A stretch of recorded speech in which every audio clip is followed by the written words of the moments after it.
Hello everyone, I'm Melanie. Today I want to share my experience of learning to draw over the past few years. There are actually a lot of learning resources on the internet, and I have learned a lot from them. Today, I'm summarizing it as a sort of drawing note. The first point is the preparation before painting. What kind of picture do you want to create? First, you need to find a reference photo that moves you, and then exaggerate the points that touched you. For example, in this painting, I think this little princess has a brilliant smile, pure and bright. I want to express these qualities. With that in mind, the points I considered are that the original photo's colors are too dark and the saturation is a bit too high. So what I need to do is to lower the value to make it lighter, to make her look very pure and lovely, and the saturation also needs to be turned down. Since my main theme is her bright smile, I will crop the image, cutting away the unnecessary parts of her clothes and concentrating on the details of her face. Now let me explain the line art. It actually took me 2.5 days to complete. On the first day, I did a very rough sketch. Then my brain's CPU just burned out. I was in a state where I felt it didn't look quite right, but I couldn't figure out what was wrong. I've also read a theory that when humans stare at something for too long, you become less and less able to spot the problems.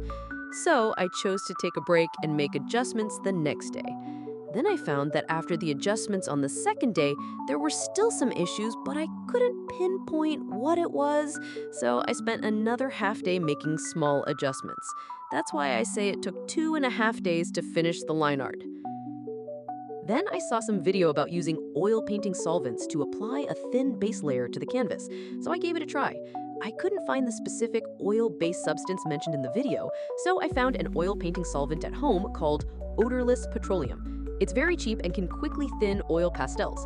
The reason for using it is that I didn't want to make the oil pastel too thick at the beginning. If the paint is too thick from the beginning, it's difficult to layer details on top later. However, I still wanted a bit of an underpainting to make the subsequent painting process smoother. As you can see in the picture, I used a kitchen paper towel with a little bit of solvent and wiped it repeatedly on the canvas, which can dissolve some of the oil pastel color. Remember to wear gloves. However, there is a drawback to this method. Although it claims to be odorless, it actually has a strange smell. To wait for it to dry, I had to keep the windows open all day for a whole day. It's very hot in Hong Kong in August, and I usually have the air conditioning on every day. Now, for the sake of painting, I have to have ventilation and can't use the AC, which is a certain sacrifice. Overall, for your health, I think it's best to use this substance sparingly. When choosing the colors for the face, I have a new method. In the past, I would mindlessly copy the photo. Whatever color was in the photo, I would paint that color. But after a period of study, I found that you really need to use your brain more before you start painting. Generally speaking, areas closer to the light source have stronger light, and their color saturation will be lower, more gray. Conversely, areas farther from the light source will have higher saturation. In addition, the color of the light source is also something to consider. Under normal daylight conditions, it can be divided into two types of light sources. One is light from the sky, which is a cooler bluish color. The other is the sunlight, which is generally a warm color. The cooler color of the skylight is mainly on the upward-facing planes of the facial structure, while the warm color of the sunlight is generally concentrated in the areas of reflected light, representing the sunlight hitting the ground and then reflecting back up. Therefore, it is mainly concentrated in the downward-facing planes of the facial structure.